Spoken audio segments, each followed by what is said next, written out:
Ayun, so good morning guys. So pupunta na tayo sa school sa FEU Manila para umattend ng isang seminar. Ayan, so nakabihis na ang person. Ready na siyang pumasok sa seminar mamaya. Yan, naka-corpo, uniform kami kasi required. Yan, pose muna, tignan mo ng sarili bago pumasok para maayos tignan.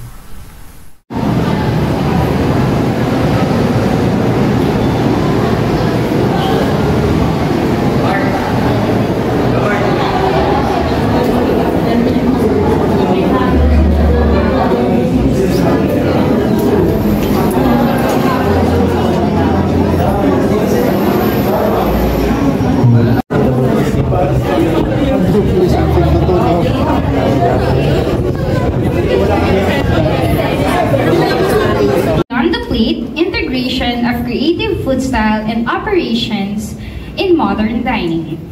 To formally introduce, I am Christian J. Gorquita of Tamaraw Chefs. And I am Maria Rochelle Franz Tires and will be the masters of ceremony for today's program. So sit back, relax, and join us as we begin the program. Alright.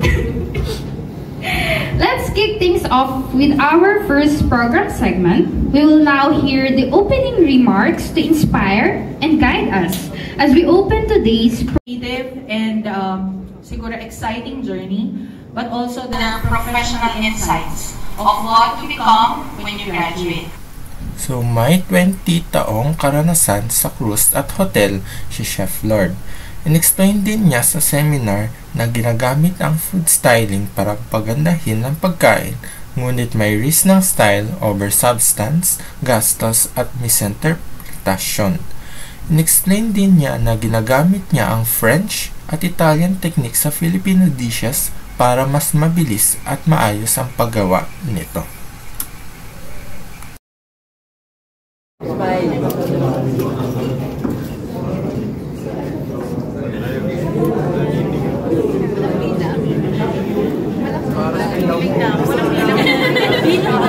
Pwede kayo pumila. slides po, please slides po.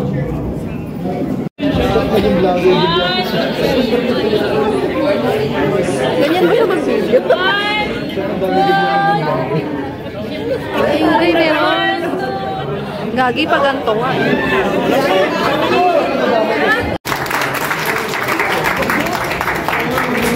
So unlike si Chef, first time ko maging speaker. So medyo please bear with me kasi first time ko nga. And yeah, mag-enjoy lang tayo. Mag-share lang ako ng mga insights ko on how I started Steak to One, yung mga ganon. Okay? So Sabi ni Ma'am Rachel sa isang presentation na dapat lahat ay nasa ayos sa ergonomiya sa kusina para sa kaginhawan at pagiging epesyente ng mga tauhan, pagpapasimple ng gawain at pagbabalanse ng bilis at kaaya-ayang anyo ng pagkain. Tinatry. So, kailangan talaga, kasi may heart-to-heart kami ng mga staff ko. Oh, guys, may once lang kasi nga mahilig ako sa dogs and nagsisave, nag-rescue. So, very passionate ako. Meron kaming pet menu din. So, when you have pets or you can very welcome kayo sa any Steak to One branch. Mula sa paghiram lang ng oven, ngayon ay taglay na ni Chef Lara ang kanyang pangarap. Ang modernong chef kagaya ni Chef Lara ay tagalikha at tagapagpahayag ng mga luto, operasyon at kwento para sa tagumpay niya. Patuloy ang pagkatuto, respeto sa kusina at pagiging bukas sa pagbabago ni Chef Lara. Of appreciation is awarded to Miss Socorro Rachel Imperial for her valuable contribution as speaker during the Hospitality Horizons, a lecture series for the next generation industry professionals. Given this 23rd of October 2025 at Far Eastern University, Manila, signed Dr. Harold B. Bueno, Dean of Institute of Tourism and Hospitality Management.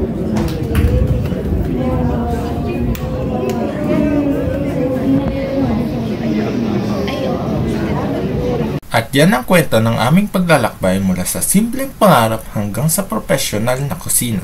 Tandaan, ang tagumpay hindi nagtatapos sa diploma, patuloy ang pagkatuto, pagtutulungan at paglikha. Maraming salamat sa panonood. Hanggang sa muli. Bye!